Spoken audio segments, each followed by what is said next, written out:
In 1865, John Grant bought a distillery and a farm in this green and grassy valley in Speyside for £511, 19 shillings and 0 pennies. About £300,000 in modern. And from that point, the Grant family has cared for every drop of whiskey that is produced here. And it has been their dedication and attention to detail and patience that has made this distillery one of the most resoundingly beloved in Scotland. Welcome to Glenfarclas.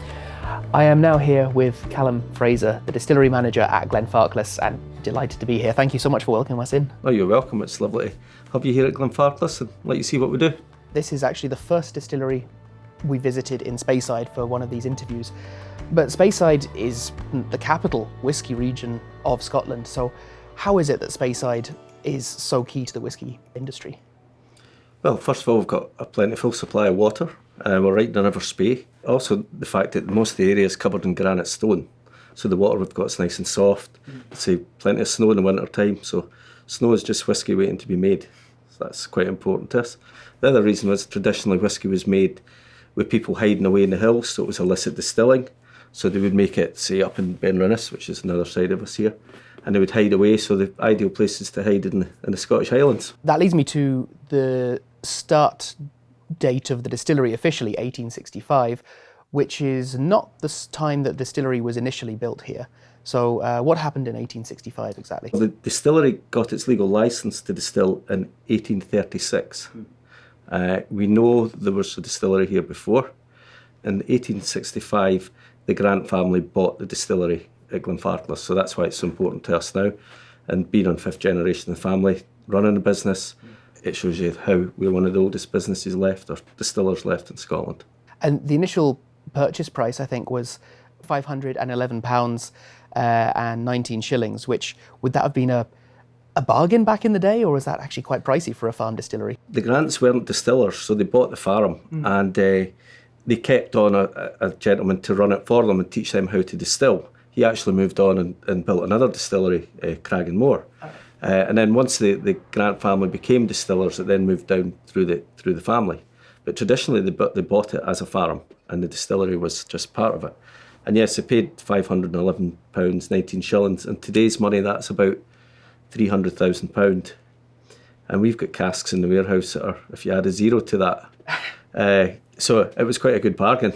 Yeah, I can imagine. But interesting that the bargain didn't even really factor the distillery. It was the distillery's name, the Valley of the Green Grass, that the Grant family was after, because they were cattle herders at the time. That's right, and we stopped farming cattle here in the sort of late 80s, 86 or something like that. Now, the distillery is the main concern on the site, and as the distillery manager, it's kind of your overview that makes the thing run. So what is a typical day like for you at the distillery, if there is such a thing? There's no such a thing, but generally you arrive here about 7:30 in the morning. My assistant manager and myself will walk around, we'll catch up with the shift that's just come on at 6 o'clock in the morning, find out what's happened during the night. Part of the role at Glenfarclas, so as well as to everything that's in a bottle of whisky, I will nose, taste and colour check along with my colleague Douglas. So it's a little bit different where other sites have master blenders and master distillers. At Glenfarclas, with it being family owned, you get a little part of everything, which makes your day interesting. As I say, that can go from checking a vat of 50-year-old whisky to phoning the local plumber because somebody's tap's dripping in their bathroom. So it's quite a varied role at Glenfarclas. Among the people on your staff, are there multiple generations? Do you find that people whose parents worked in the industry are coming to join you now? Yeah, we have husband and wife work here. We also have father and son work here, and we have one of our stillmen. His dad worked here. In 2018, we upgraded the still house, and actually, back then, his dad, when the old system went in 1975, was the first operator to switch it on. And in 2018, his son was the last operator to switch it off. Wow. So we actually invited his dad in, and then dad and son switched off the old panel at the same time, which it's quite unique. And you don't get that in any other company because it's a sort of family feel. The Grants are really good at making everybody feel part of their family. So when you come here, you're made to feel part of what they are. And I think that's why it works. I mean, we've got 34 employees here, and John talks to everybody. Mrs. Grant, you see Mrs. Grant even pulling weeds out of tubs in the grounds and things. They're they're working people. It's all about the team. When you walk around the site, you'll see pictures of the operators, you'll see pictures of the warehousemen. I've seen some really sort of long-serving people, some of the photos, people who've arrived here in the 80s and are still working the job. Yeah, and they're still getting the same wage. No, you're right. The 80s was a great time. we have some really long-standing members of staff, and again, that's testament to how you're looked after. So here's some of the pictures of staff here. So we've got Neil, who's on shift right now. So as I was telling you earlier, without these guys, we don't have a product, and they're vitally important to what we do.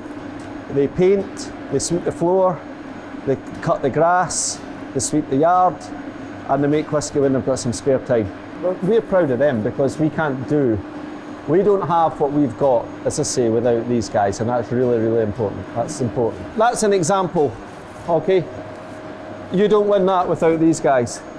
With this kind of emphasis on doing things traditionally, I guess there are some quite particular ways of making whiskey that have sort of hatched out some point in the past and you're still preserving now. So what are some of the, I guess, peculiarities, I'd call them, of making Glenfarclas?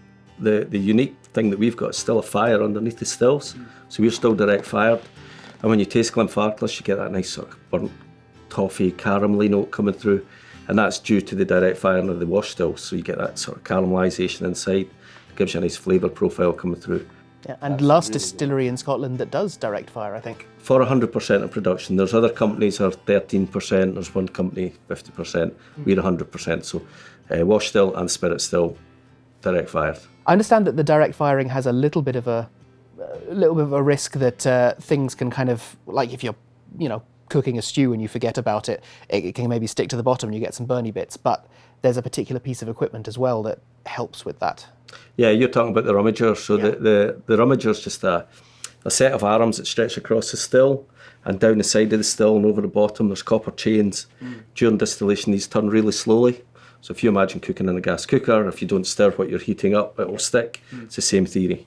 This turns really slowly. And obviously we clean the stills every week, so they're taken back into the copper. What it does do though is mean the still life is a little bit shorter. So a still at Glenfarclas will last maybe 25, 27 years at the most, because the copper gets worn away. As you're washing it gets worn down. Yeah, so that's really unique. But as I say, that's where all this flavour profile comes from. This room actually has a sort of delightful sweet note in the air. There's almost a sort of little air of bananas, and that's because the fermentation is happening just one wall away. Is there a particular way of handling the fermentation here? Our fermentation is quite long, so our average time for fermentation is 106 hours. So around about sort of 64, 70 hours, we get this nice secondary fermentation, gives you lots of nice notes coming in. And we want that sort of green apple-y. Some people describe it like bananas. I would describe it like a Granny Smith apple. You bite into a Granny Smith apple and it's that nice juicy apple-y smell that comes off of it. But we want this long fermentation to bring in that flavour profile. So that's what you're getting. And the tun room is just right next door. So right now there's 12 washbacks sitting in there fermenting. Yeah, I'm really enjoying it. It's sort of enhancing the whole thing for me. I'm sorry that folks at home aren't able to get it, but yeah, if you come and visit, the smell from the tun room is gorgeous. And having 12 washbacks, that's quite a lot, and they're all running at different stages of the process. The 1960s was kind of a changing time for whiskey, and that's where some of the Speyside distilleries, Glenfiddich and Glenlivet, I think, led with promoting single malts as an alternative to blends. And then Glenfarclas, just at the close of the 60s, introduced the 105, and that was the first cask strength whiskey. Now, I think people can get a little bit anxious when they see the ABV on a cask strength whiskey. Should they be? No. 105 was brought out in 1968 by George Grant, our chairman's father. And the story behind 105 was, it was coming near Christmas and he was looking for something to give his friends. So he went in the warehouse and he selected a single hogshead and he took it, the strength of it, he paid the duty on it and he bottled it. And he wrote on it, Glenfarclas, and the strength was 105 proof, the way we used to measure strength. I mean, what a great thing to have, that you can go in a warehouse and pick a cask of whiskey for your friend's Christmas, but there you go. And they started to come back to him and say, where can we buy this? So he bottled it and put it on sale, and that's where it came from. The strength I always tell people you should reduce the strength of whiskey anyway when you're drinking it. And alcohol freezes your taste buds. So the first thing you do, or numbs them, the first thing you do is reduce the alcohol and pick up all the flavours. And I will always tell people to add water. That's the first reason you add water. The second reason you add water is it makes the bottle last a little bit longer. So you can still be drinking the bottle at 9 o'clock at night because you've put twice as much liquid in it. So I'd say that one of the reasons why Glenfarclas identity stands out so well among whiskies is a very particular policy when it comes to casks. So how do you handle cask maturation at this distillery? We've been using the same Bodega since the 80s, and we've been using the same type of sherry cask since the 80s. So it's Oloroso sherry that we fill into. We don't fill fresh bourbon, we don't finish any of our whiskey, so what you get is what it's matured like for the past 10, 20, 30 years, which is quite important to us. The only problem with that is when you're putting it together to put it in a bottle, it can make your job harder trying to colour match it because we don't add colour to our product. The one thing I'll always tell people is stop using these to taste whiskey and start using this. And when you look at our range, everything from 15-year-old and up is in a brown bottle. Yeah. There's a reason for that. Very wise. The reason is when you see it in a shop shelf, people can't say, oh, that one's lighter than that one, so that one's better. It's in a brown bottle.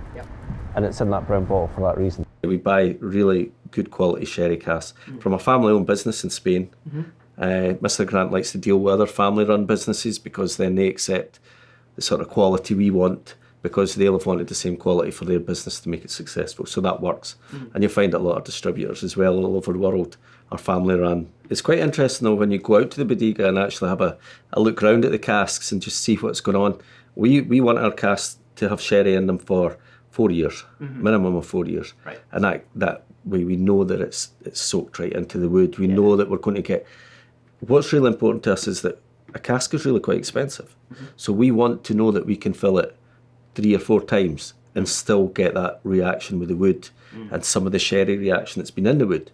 So if you can have it steeped in sherry for 4 years and then bring it here, we know what we're going to get. We know at the end of the day roughly what that spirit's going to be like when we put it in a bottle, and that's important to us.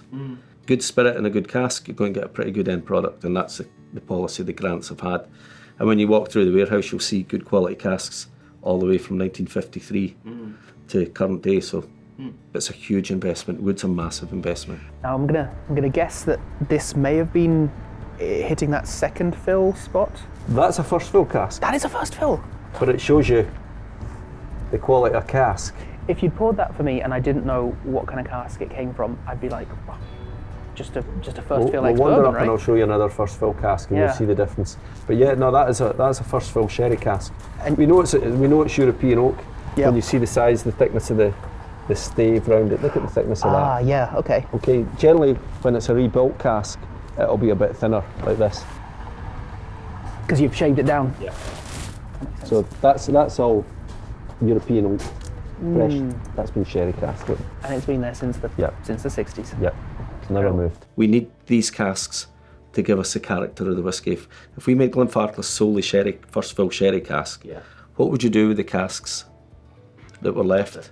So it gives us an opportunity to fill them, to use them. A second fill sherry cask to me is just as good, if not better, product than a first fill because it's got that big sherry sort of bang that you get with a second sherry fill or a second fill cask. It's there, but it's not that big bang.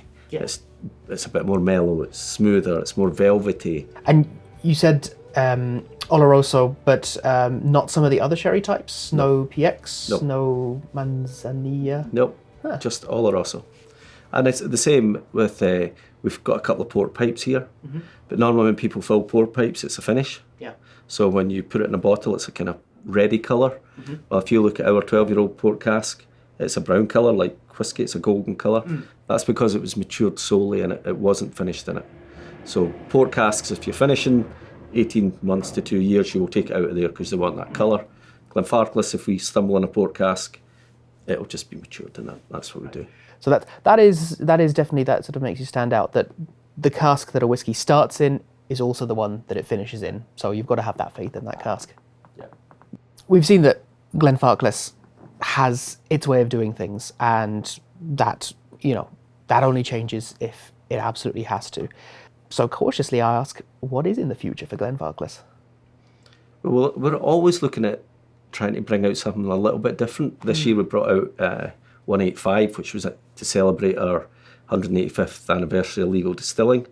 Just this week, Monday there actually, we were in looking at a cask in 1953. And the next big thing we're going to do is bring out a 70-year-old Glenfarclas, which it will be pretty special. Having looked at the liquid on Monday, took the strength of the liquid, nosed it, tasted it, it's going to be pretty stunning. 70. Because that's something that I've not encountered, because I figured that, with Angel's share and everything, anything that's in a cask for 70 years is maybe going to dip below the 40% needed to call it whiskey. But here, is it just a little colder than other places, that it's matures slower? It's a little colder. We still mature everything in dunnage warehousing, which means the highest they will go in a rack is 3 high. They'll lie on their side, because that's where cask's designed to sit. And temperature variations probably about 15 degrees in a whole year, which is pretty good. Plus the Grant family laid down an awful lot of stock from the 50s right through, so we're reaping the benefit of somebody else's work right now, and hopefully in 50 years or 60 years somebody's reaping the benefit from what I'm doing. And also they would fill casks at receiver strength, which means it's the strength that comes off the still. So these casks would be filled at 68, 70%. A little higher than so a little higher than 63. So that makes a lot of difference over the years. The one in the corner there, 1953, is the one we were checking on Monday to become a 70-year-old. That's the one that's going to become 70. That one. How many bottles do you think you can get out of it? Currently, I'm going to suggest there's about 300 or 400 bottles in it. That's still great. Yeah, Pretty good, isn't it? still a lot. Yeah, at 40%. Right now it's sitting at 40.9 or something. We can nearly keep it till it's 80. You could. A lot of what you do here seems to be preparing for the future, and then the future bears out that it was a good plan all along. And the family casks are part of that. Going all the way back to 1954, I think, you have whiskies in the cask and in the bottle for each year between now and then, which I think, again, a unique feature. Well, actually, originally it was 1952. And then we sort of stopped. We ran out of stock of 52, and we've still got stock of 53, but we don't want to put it all in family casks, single cask, because we want to bring out a 70-year-old or whatever year it may be. But we've had to it's been a massive success, so much so that we're now having to restrict years. So we're not bottling whiskies from the 50s, 60s, and then we're going to start bottling them from, I think it's 77 onwards. Okay. So the older family casks, if you see it in the shop and you want to buy it, I would suggest you probably should, because in a few years' time they won't be available. It'll be whiskies from the 70s onwards. But it's a really unique sort of thing to have, and it's a lovely thing to have, because people, even on a tour, or they go in the visitor centre and they will look at the bottle of their birth year, or they'll look at the cask and want a picture taken next to the cask, and it's a lovely thing to have, and it's totally unique. But it's just down to George Grant's sort of foresight that he put so much stock down. The whole thing about Glenfarclas, so you feel the passion when you walk in the door, you see the passion when you walk in the door, the traditions here, it's just what making whiskey is about. And I'll often say to people, that's the reason I come to work. That in that glass is why I get up in the morning. To make something as good as that would be just tremendous. And I mean, Glenfarclas is just a great place to make it. It's a fantastic product. It's interesting that you'll be able to sort of, make it now, but not experience it at the point where it's done. I know, you got to think that your children or grandchildren are going to come here in 20 or 30 years' time and say, oh, my dad and my granddad distilled this, which is fantastic, but I pity I can't taste it. No. But you get to taste what someone else's granddad or your own did. And that's so, exactly what you're doing right now. And hand it down, yeah. You talk to anybody on this site and the passion they've got, it's just unbelievable. So as it does on Speyside in the winter, the sun is setting far too early. So this has been absolutely lovely afternoon. Callum Fraser, thank you so much for talking to us, and good luck with everything at Glenfarclas in the future. Well, thank you very much. It's been lovely. If you'd like to stay up to date with Cask 88's adventures in the world of whiskey, then like, comment, subscribe, and we'll see you next time.